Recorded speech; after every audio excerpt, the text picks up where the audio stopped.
గువల్దొడ్డి. నా పేరు ఆరోగ్యమ్మ. నా భర్త పేరు వీరేశు. మాకిద్దరు పిల్లలు ఉండారు సార్. మేము వలసపోయి బతుకుతుంటాం సార్. కూలి పోతే అన్నము లేకుంటే లేదు, పేదవాళ్ళమ్మ. నా భర్తకు జ్వరం వచ్చి నరాలు ప్రాబ్లం అయ్యి తలలో జ్వరం ఎక్కింది మెదడుకు అని చూపించుకున్నాం. చాలా డబ్బు పెట్టి చూపించుకున్నాం. బంధువులు, ఊర్లో వాళ్ళు అప్పులు తెచ్చి బతికితే చాలు కదా, పిల్లలు ఉండారు అని చాలా డబ్బు తెచ్చి చూపించినారు. అయినా ఈయనకు బాగా కాలేదు. ఈయన ఇప్పుడు ఒక్క నెల కిమ్స్ ఆసుపత్రిలో ఉంటిమి. అక్కడ 7 లక్షలు 8 లక్షలు డబ్బు కట్టేసి గవర్నమెంట్ హాస్పిటల్కి వచ్చే మేము ఊరికి రావడానికి ₹1 లేదు. ఆకిలితో అల్లాడిపోయి గవర్నమెంట్ ఆసుపత్రిలో మధ్యాహ్నం తిని తిరగా మధ్యాహ్నం అన్నం తింటుంటాం. అక్కడ మేము మమ్మల్ని ఎక్కడ పడితే అక్కడ పండుకొని మాకు తినడానికి అన్నం లేక ఏమి తోచలేక నా భర్తను పెట్టుకొని మరి గవర్నమెంట్ హాస్పిటల్ నుంచి వచ్చి ఊరు పక్కన ఊర్లోని అందరిని అడుక్కొని డబ్బు తీసుకొని పోయి ₹4000 ఆంబులెన్స్కి వేసుకొని ఇంటికి వచ్చినాం. ఊర్లో పోతే నీ భర్తకు డబ్బులు చాలా ఇచ్చినాం కదమ్మా, ఇంకేం సహాయం చేయాలని ఊరు వాళ్ళు అందరూ ఇచ్చిన తోసి నాటికి తోసి ఇచ్చినాము అని అన్నారు. అయినా బియ్యము, కారము, నూనె, బ్యాళ్ళు అన్నీ ఇస్తున్నారు నాన్న వండుకో తినడానికి. అయినా నేను ఊర్లోకి పోతేనే అడుక్కొచ్చుకుంటే మాకు అన్నం, పిల్లలు బల్లో తినొచ్చిన అన్నమే ప్రశాంతంగా ఉంటారు. నేను ఇంటికాడ వండి పెట్టడానికి కూడా నాకు చేత కావటం లేదు.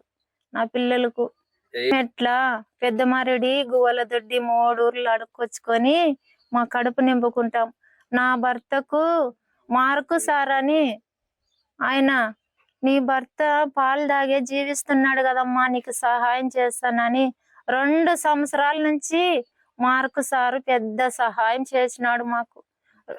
రోజు మా ఇంటికి పాలు వస్తూనే ఉంటాయి. మా ఊరు సారు బాలసం సారు మాకు పెద్ద సహాయం చేసినారు. పాలుదారు మాకు ఇంక ఏమి సహాయం అందుకోలే గవర్నమెంట్ తరపున. వాళ్ళు నీవు ఎప్పుడు కడతావమ్మా డబ్బు, ఏం అమ్ముకొని కడతావు, నీకు ఏమీ లేదు కదా అమ్ముకోవడానికి గునా, మాకు ఏమిచ్చి కడతావని రోజు నన్ను బాధ పెడుతున్నారు సార్. అప్పులు ఇచ్చిన వాళ్ళు. మా ఇల్లు అంటావా అంత కారుతుంది కొట్టుము. ఇది నేను అక్కడ ఇక్కడ కాదాలు ఉడుక్కొచ్చుకొని పైన తార్పాలు దాని మీద వేసుకొని నా భర్తను నానకుండగా చూసుకోవాలి. ఆయనకు ముక్కుదారే 3 సంవత్సరాల నుంచి జీవాహారం చేస్తున్నాడు. కొరికినా సార్, కాలు పట్టి కొరికినా. ఒక్కరోజు చర్చి పోదాము, ఆరోగ్యం బాగాలేదు కదా అని తలుపేసిపోయినా. రోజు ఇంట్లో ఉండి నాకే ఆరోగ్యం బాగాలేదు కదా దేవుని దగ్గర పోదాము అని చర్చి వెంటే కాలు మొత్తం కొరికేసింది ఎలక. మా ఈ కొట్టంలో తార్పాల కింద వచ్చుకొని. ఆయనకు మంచి వైద్యము జరగాల. మాకు ఎవరైనా పెద్దవాళ్ళు గవర్నమెంట్ తరపున సహాయం అందాల. నా భర్తకు పింఛని రాలేదు, ఏమీ రాలేదు. నీకు ఏం చేసి కడతావు మాకని నన్ను అప్పులు ఇచ్చిన వాళ్ళు చాలా బాధ పెట్టినారు సార్. నా పెద్ద పిల్లోడు హాస్టల్లోనే ఇడిచినాం సార్. పిల్లోడు ఇంక అక్కడే ఉంటాడు. చిన్న పిల్లోడు ఇక్కడే బడి పోతాడు. ఆయన అక్కడ బల్ల అన్నం తినొచ్చిందే కానీ ఇంటికి వస్తే నన్ను ఎంతో వేధిస్తాడు.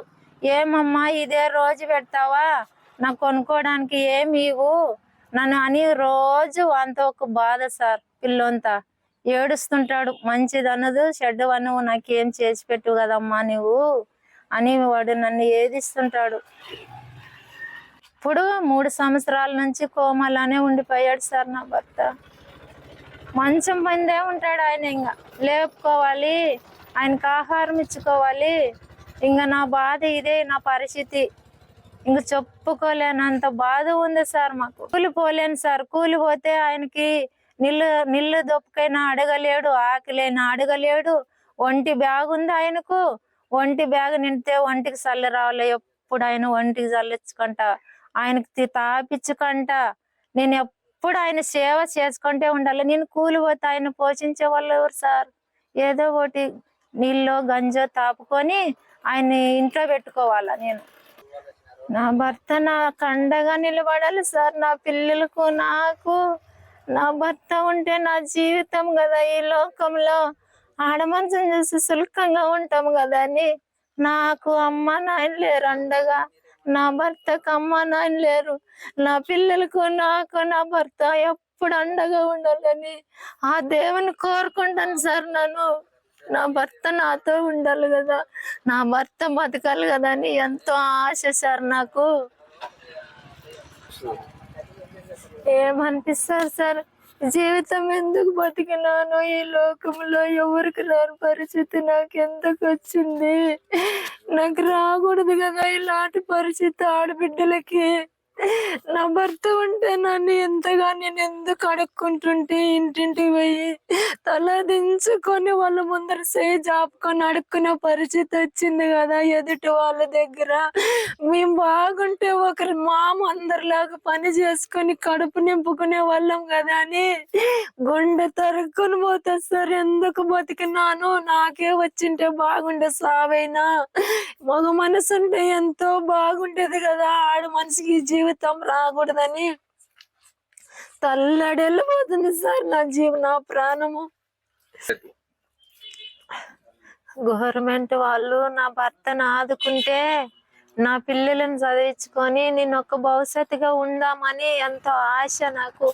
ఊరు వాళ్ళు పెద్ద మనుషులు, ఊరు పక్కల వాళ్ళు పెద్దవాళ్ళు అందరూ మాకు అండగా నిలబడి ఏదో ఒక దాంట్లో మాకు సహాయం అయి కాసి మాకు నిలబడితే నా జీవితం కానీ బాగుంటది కదా.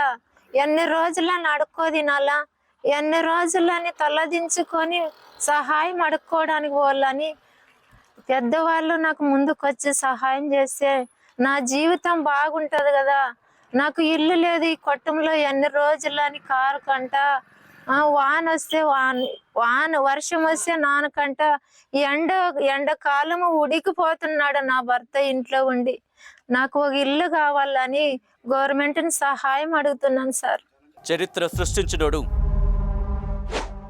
ఇప్పుడు ఆ చరిత్రని తిరగరాయబోతున్నాడు. అబద్ధాల గోడల్ని బద్దలు కొట్టి నిజాలను రాగా మీ ముందుంచబోతున్నాడు.